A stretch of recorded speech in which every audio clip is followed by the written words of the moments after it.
Welcome, everybody, to Happy Hour at Happy Hour. As always, it's Jake Micah, joined by my co-host, Donovan Holden. And today, some guy named Steve stopped by. You know what? It's so nice to see you, Steve. We're always happy to have you here. Dunny, let's get right into it. Get into the games from last night. We had the two LA teams on divergent paths right now. The Lakers got their win back and looked pretty dominant the whole time against the Suns, able to get out of there with a win. And the Los Angeles Clippers find themselves in a 2-0 hole going back to Dallas. And Luka had just another outstanding performance again. So, Dunny, what surprises you more, that the Lakers, figured it out, or that the Suns, we still haven't seen healthy Chris Paul this whole series? Was that result more surprising, or was it more surprising for you to see the Clippers, look lost out there pretty much? For sure, more surprising that the Clippers look the way they do, especially because those are their two home games. Now they're on the road. Dallas has all the momentum in front of the home crowd.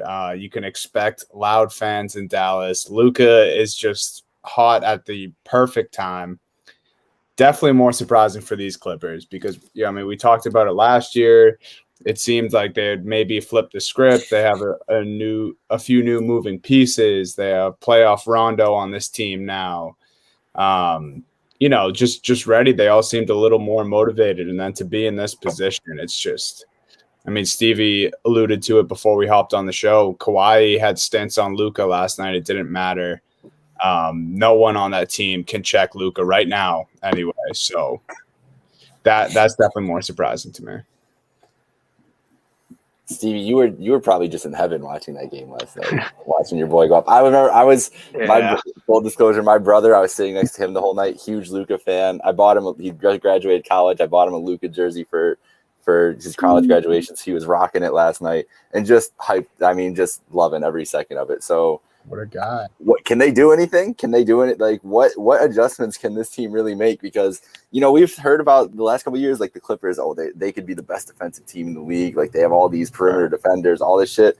Where is it? What can they do to stop this guy? This is the guy you need to lock down. Donnie touched on it. It doesn't matter who they're putting on Luka. He's just turned into an absolute mismatch for anyone one-on-one guarding him. And, with the Clippers, when you have guys like Kawhi, Paul George, Beverly, Rondo, guys who are known to be great on-ball defenders, doesn't matter which one's covering Luka. He's been hitting threes at a great rate. He's been driving.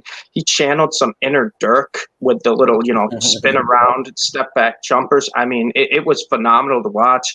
But I will say, too, the Mavs will only go as far as, the kind of the role players, if they can keep doing what they're doing. And a big reason they're up 2-0, Luka's been phenomenal. He's averaging 32, 10, and 9 in his first, 8 playoff games. But Tim Hardaway Jr. has really been key for them in this series. He's getting the open looks from Luka, and he's making them. I think he had 28 points last night, 6 more threes. The guy's averaging, high 20s right now in the series for points. That's going to help with the Mavs. Luka's phenomenal, but basketball's not a one-player sport. And the Mavs role players have really been the big, frustrations this year that kind of hold them back a little bit. Luka's going to get his. He's going to do what he does every night. He's basically almost like a walking triple-double in the big games at this point. But the Clippers have to do something about allowing the open looks for all the shooters around Luka. And I think that's the big key if they want to get back into the series. You got to take away Hardaway. You got to take away Finney-Smith. You just got to take away the guys who are going to make the open shots. Porzingis, too. He's been looking good so far. He kind of struggled in the regular season. So far. I know with Porzingis. Temper the expectations. But if they want to get back in, I think they really have to focus on, shutting down everyone else outside of Luka. Because you saw at this point, you put Kawhi on Luka, doesn't matter. Kawhi, he's the claw. He's the best on-ball defender in the NBA, or at least he should be. Didn't matter for Luka last night.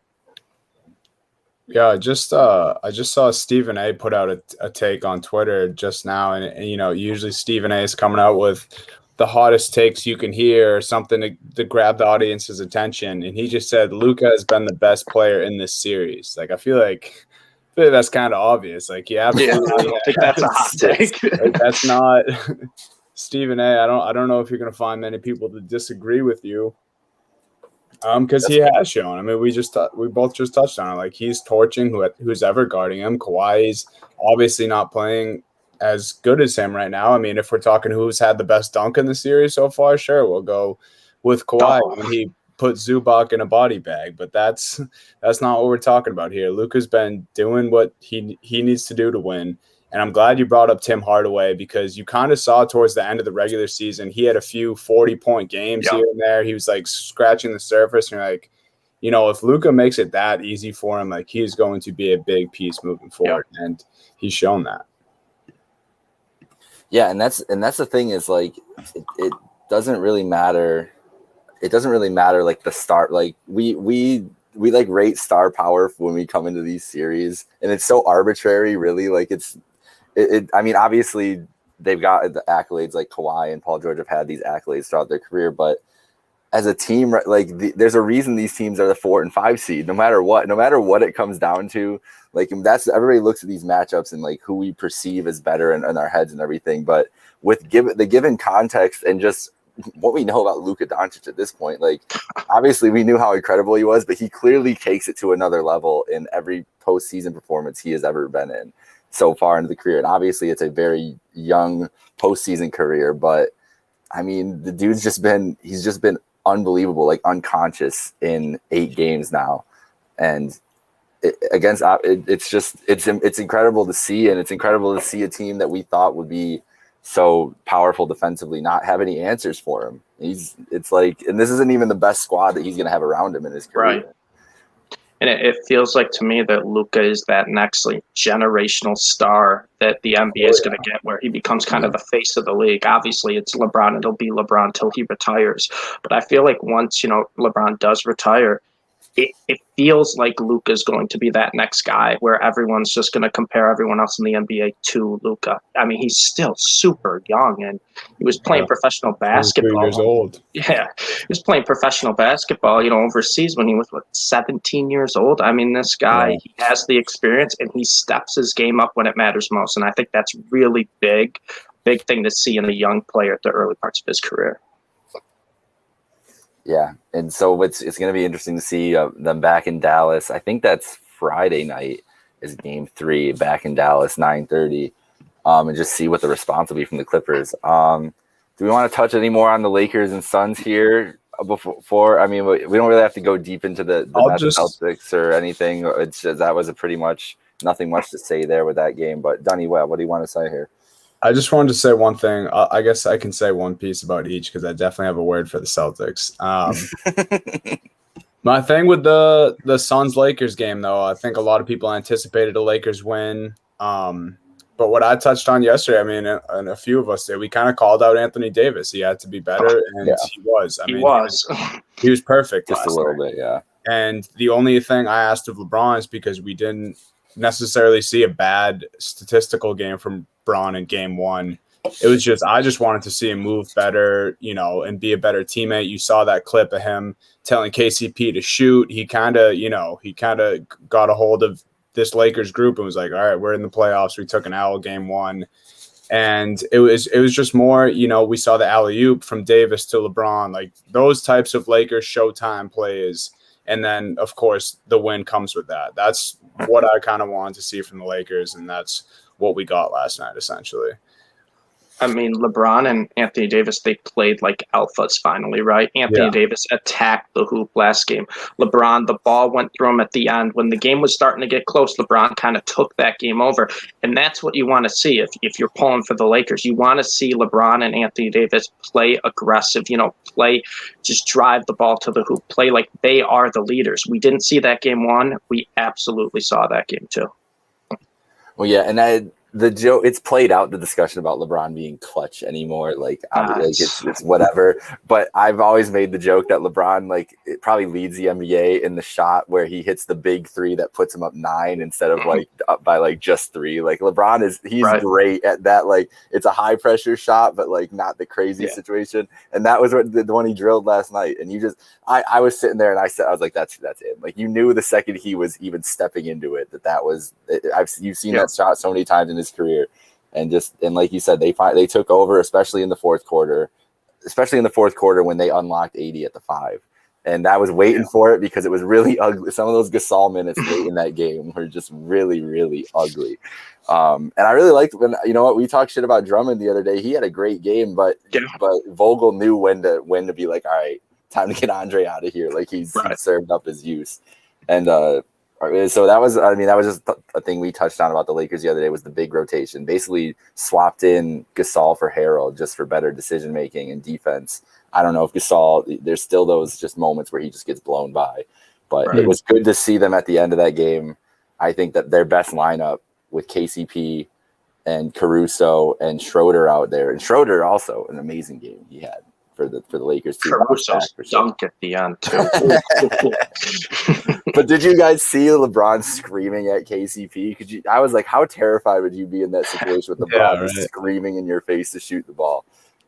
It was unreal. All right, Dunny, so what's your piece here for the Celtics coming back to Boston for Game 3 down 2-0? It was just a deflating game overall, man. I mean, you already know the odds are stacked against you in this series, and I'm not trying to take anything away from the Nets. Like, obviously the talent is there up and down across the roster. Everyone, Joe Harris is unbelievable. Once Landry Shamet was cooking, I was just like, all right, this is over. But I think the Celtics just played a really piss poor game too. I'll be the first one to call them out. I mean, I'm not the first one to call them out, but I don't have a problem. I don't have a problem calling them out, is what I should say. Just the effort wasn't there. They made it easy for the Nets last night. We saw a late game scrap with Evan Fournier and Kevin Durant. I liked that, people still cared.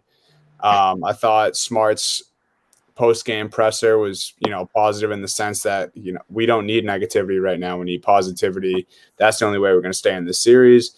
So, if we see another game like we did in Game 2 and Game 3, I'll be worried.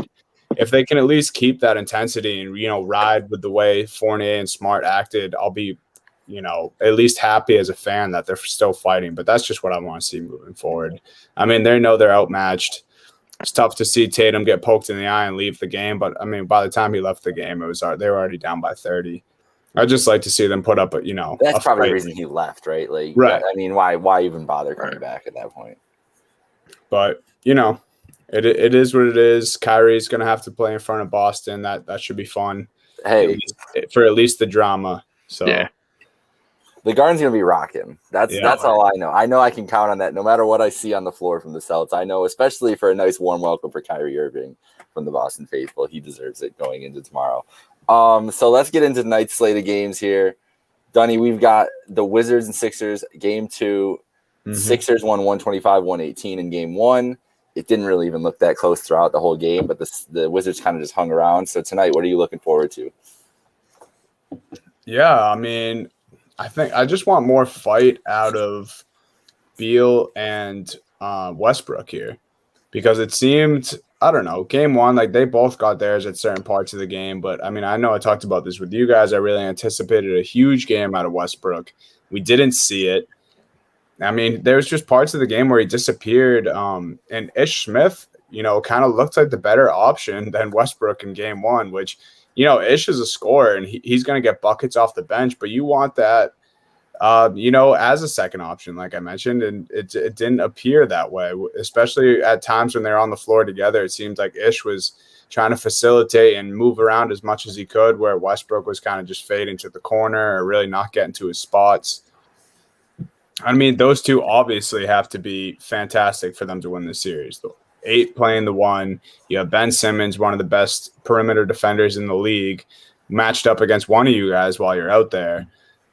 They just need to be better. I know Danny Green's a great defender, but his age is catching up with him. Beal and Brody should be able to cook him, and then guys like Seth Curry and Shake Milton, they really need to. If those guys are out there, they need to take advantage of that.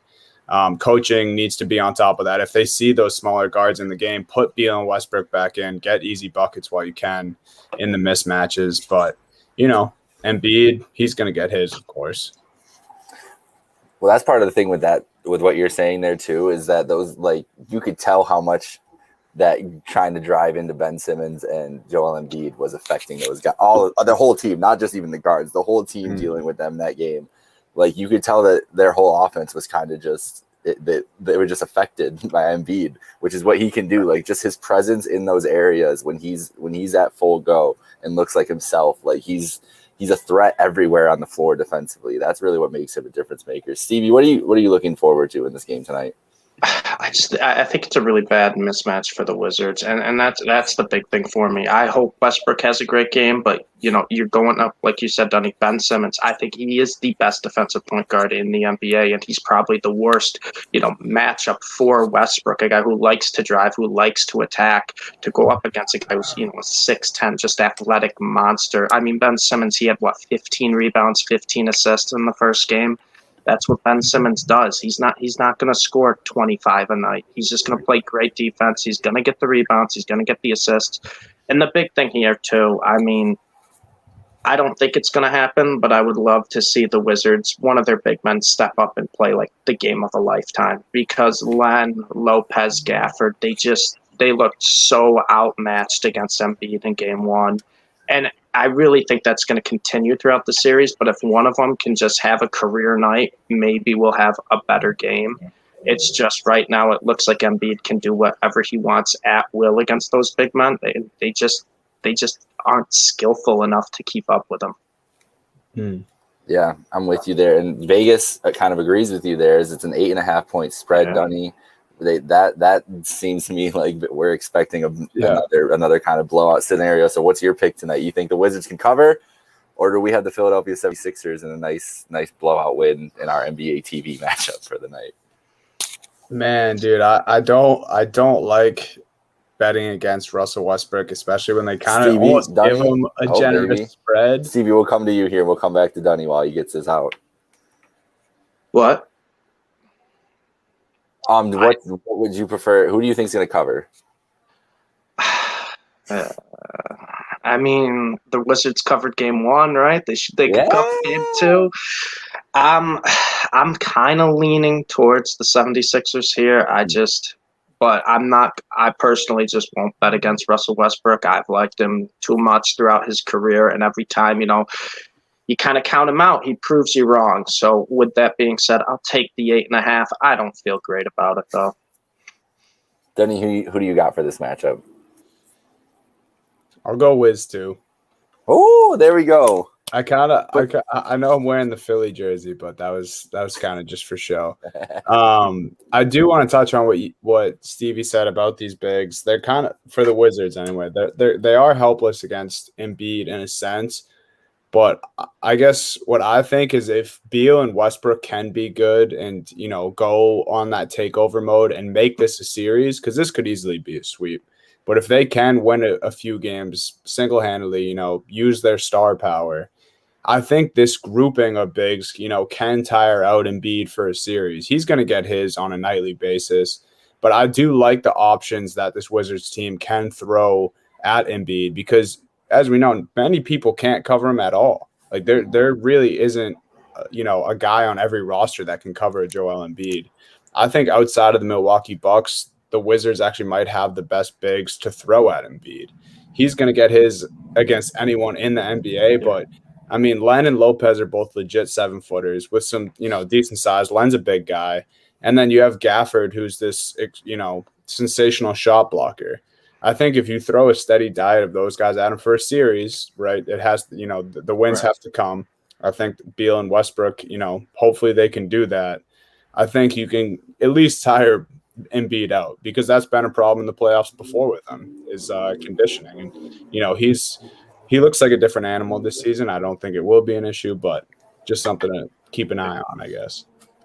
Yeah, and we'll see if Scotty Brooks can make that adjustment and try to put more pressure on Embiid and make him work a little more, like you're saying, like just get harder points. All right, Dunny, we'll come back around. We've got the Hawks and Knicks. We've got, it's a 2.5 point spread, I think, for the Knicks. They're the favorites. Trae Young coming back in, probably going to get the worst reception. I don't even know, dude. I'm expecting anything from the New York crowd tonight. They got the mayor coming after Trae Young now. That's just crazy. That was so cringy, dude. Oh my god! Like, you talk about fucking pushing it, right? Yeah. But so tonight, who do you got covering, and what are you looking forward to in this matchup? I got the Knicks covering, and there I'm looking forward to. I think Trae's going to get his again. I really do. I think he's up for that challenge. Do I think it wasn't the smartest idea? Yeah, I don't think it was a great move for him to, I think he went a little far, but I also really like it. Like whether people like the style that he did it in, he got, he made all those points. He did assist on all those, made buckets from his teammates. Like, he had a good game, and he won a playoff game in MSG after people are saying F Trae Young. So I expect him to play well again, but I just don't see Julius Randle playing as poorly as he did. And I saw, some comments this afternoon from D Rose that he made and saying he didn't really care about all the trash talk. He actually said the league's gotten soft. He's like, growing up, he's like, that happens, on the daily when you play basketball games. People get shit talked by the fans. Sometimes they show out, sometimes they don't. But D Rose did mention it would not be easy for Trae Young tonight. I love it. The veteran D Rose point guard, he's probably going to be coming with some juice. And I think the rest of this tough Knicks team will be too. So Trae Young, big game, sure. I got the Knicks covering though. I love it. I love this. And I'm very excited to see how the Knicks, also not just the fans, but the Knicks react to Trae Young in this game, because we might get some vitriol just from that in general. Stevie, what's your read for tonight's Hawks-Knicks matchup in MSG? This might be my favorite bet of the entire playoffs. I love the Knicks to bounce back here. I'm locking it in right now. I mean, first reason, Trae Young, he painted a target on his back. You don't do that going into MSG against a Knicks team that's, already motivated. The New York City loves the Knicks. They don't really care about the Nets. They want the Knicks to be good, right? That's the city gets behind this team. And Trae Young's the enemy now. That's what he painted himself as, so good luck. He got a lot of questionable soft calls in game one. The Knicks all year long, how have they been winning games? Physicality and defense. And they're going to bring that this game. I think they're really just going to get in Trae Young's face, really contest every look, make him work for it. And Julius Randle, we got to talk about the guy. He went 6 for 23 in game one. This man dominated the Hawks in the regular season, won the NBA's Most Improved Player of the Year award, which was delivered to him by his son. That man is super motivated to play today. I think the Knicks even up this series. I honestly, I think they blow out the Hawks tonight. I really do. A blowout. Oh my God. Dude, that would be I couldn't even imagine, like, just the barrage, once the barrage of threes come in or something to turn that game into a blowout. Like, just seeing the people in MSG, like, I just want the Knicks to do well, because I just want to see MSG going crazy. It's been my favorite part of the playoffs so far. Dude, there's no atmosphere better than like a playoff game at MSG. Oh, it's the best. It's different. It really is. I'm going with the Knicks too. You guys touched on it all. Julius Randle is going to have a big game bouncing back, and I think Trae's going to have. Trae has off games. He really does, and I think that's coming for him tonight. It's basketball gods. They're coming back around for him. You got to earn that spot. I was talking with my buddy earlier, and I was like, you know what, bro? You got to win a series. Like, you can't even like you can't start that shit game one of your playoff. One game in a 7-game series, bro. One game, his first playoff game ever, and he's trying to pull this shit. Like, relax. All right, quickly before we wrap up here, Dunny. +10 the Grizzlies are travel in Utah. Is there, like, what is your feeling? I know Donovan Mitchell's going to be back, but after what we saw from the Grizzlies the other night, like, I feel like that line's kind of outrageous. But touch on that quick for me. The line is outrageous, especially because actually it probably shifted. I got them last game at +9 when Mitchell was out, but I think I got it before that was fully announced. That is a big line, though. And, I mean, it really isn't that crazy, though, if you think about it. Just if you think about the success this Jazz team has had all season long, and then the circumstances with the Grizzlies, like, we know how good they are. But they did sneak into the playoffs, beating the Warriors, which was a great game, not taking anything away from them there. But, they came in through the play-in tournament. So 10-plus points, a motivated Jazz team at home. My biggest thing with this series, though, is, Mitchell was held out of game one, wasn't happy about it, made that known. Like, went to the media, talked a lot about it, frustration with the organization. I'm fine with all that, but I think we need to see a monster game from Mitchell, a statement game, whether it's a win or not. Like, I don't want to see a good team win where he has, a modest, like 18 points, 3 assists or something like that. I want to see him ball out, because he could have easily kept that as, we've been the best team in the NBA all season long. I'm going to keep my mouth shut, play game 2, and we'll run him out of the gym. He didn't. He talked his talk kind of like Trae Young, but in a different way. But still, back it up. He's got to come in, have a monster game, show that then. Run Ja out of town, because Ja Morant's on the other side saying, no one's going to do that to me. So I think we've been wanting to see that star-making moment all year long. Like, that's what we've been asking for. This is what Shaq was talking about. This is what Shaq was alluding to. This is what he was trying to get out of him. Now it is time. Stevie, as we wrap up here, what is the pick? I think I'm going to go Jazz here. I don't love laying 10 in a playoff game. I really don't. But you know what? We kind of badmouthed Donovan Mitchell earlier this week, and he did play great in the bubble. But this is the time to step up when it really matters in these playoffs.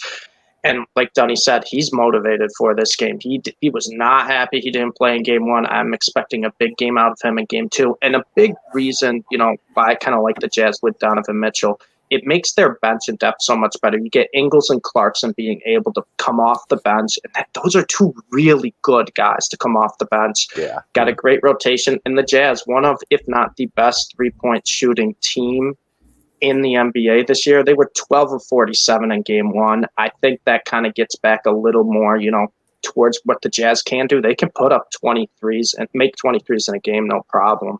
So it feels like a trap line to me that, the Grizzlies won game 1. Now it's offering even a few more points, 9, 10. I'll take the Jazz. I'll lay the 10. I don't love it, but I think they'll bounce back. I bet, and you said that too, it does make me feel like now, after breaking that down, that they added the extra points to definitely just try, because that line, I guarantee you half people casually betting on that game didn't know Donovan Mitchell wasn't playing in it, or didn't realize it, like, as they were going on it. So they're like, oh, we'll give you the cushion here now that he's back.